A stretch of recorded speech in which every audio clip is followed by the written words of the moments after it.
ಶನೇಶ್ವರ ದೇವಸ್ಥಾನ ಕಂಚಿಕಾಯ್ ದಿನಾಂಕ 23/2/26ರಿಂದ 24/2/26ರವರೆಗೆ ಅತಿ ವಿಜೃಂಭಣೆಯಿಂದ ನಡೆಯುವ ಜಾತ್ರಾ ಮಹೋತ್ಸವ.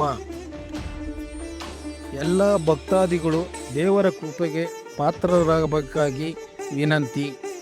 ಸರ್ವರಿಗೂ ಆದರದ ಸುಸ್ವಾಗತ.